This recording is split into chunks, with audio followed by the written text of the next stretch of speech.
Mr. Buffett and Mr. Munger.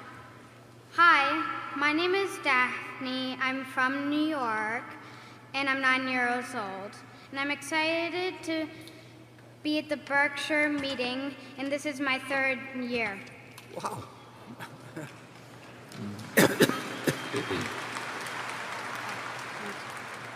You should be rich by now.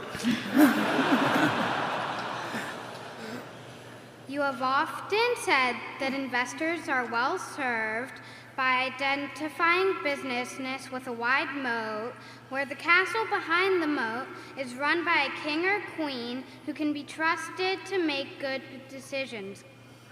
In the past, you have applied this advice by investing in businesses with world-class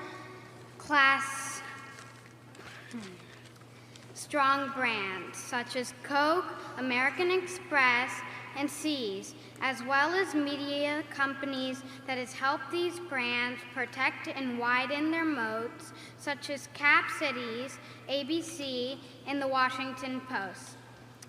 In the past, you have also generally avoided investing in technology companies, pointing out how quickly technology changes and how hard it is to build a circle of competence in it. Today, we seem to be in a world where some of the most dominant companies in the world are technology companies, and we have built powerful platforms such as Amazon, Google, Facebook, and Microsoft in America, and Alibaba and Tencent in China.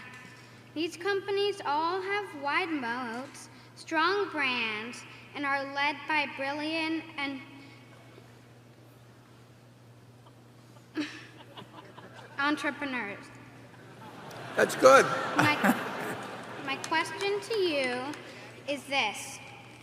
If Berkshire is to honor its tradition of investing in wide moats and strong brands, and especially in companies that are also capital efficient, do you think that Berkshire needs to expand its investing lens to include more of these leading technology platforms? In other words, do you believe that you need to adapt your model of wide moats and strong brands to embrace, not avoid, technology?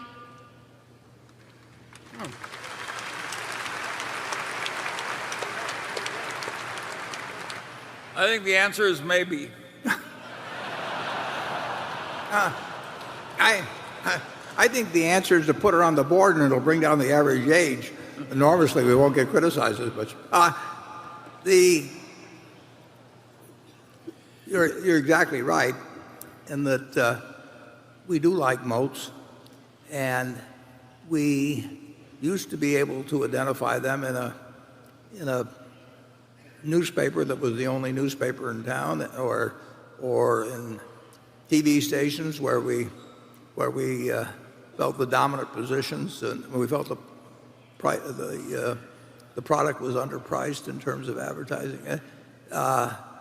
We saw it in brands sometimes, and it is true that in the tech world, if you can build a moat, it can be incredibly valuable. I've not felt the confidence that I was the best one to judge that in many cases.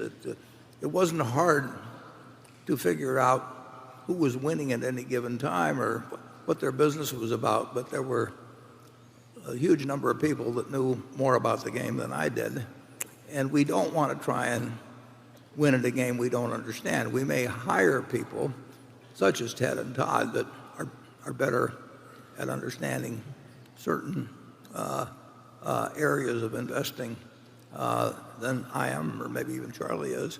But the principles haven't changed. You're right that some of the old ones have lost their moat, and you're right that there are going to be companies in the future that have them that will be enormously valuable, and we hope we can identify one every now and then, but we'll still stay within where we think we know what we're doing, and obviously we'll make mistakes even within that area. But we won't go into something because somebody else tells us it's a good thing to do. I mean, we are not going to subcontract your money to somebody else's judgment. You can take your money and follow somebody else's judgment, but we're not in the business of thinking that if we hire 10 people with specialties in this area or that it will lead to superior investment results. And we do worry that we could blow a lot of money that way. So we'll do our best to enlarge the circle of competence of the people at Berkshire so that we don't miss so many. But we'll miss a lot in the future. We missed a lot in the past. The main thing to do is to find things where our batting average is going to be high. And if we miss the biggest ones, that really doesn't bother us as long as the things we do with money work out okay. Charlie? Well, I think we've still got an awful lot of companies with big moats, and a lot of them are and some of our industrial brands were just incredibly strong in the niches we're in. So the Berkshire shareholders don't need to worry about we're just one big morass of unprofitability or anything like that. But we have not covered ourselves with glory in the new fields. We won't end up all in buggy whips, though, or anything of it. But it's a very good question, and it's what we focus on all of the time. And we're trying to improve. And we hope we see you back here for your fourth next year.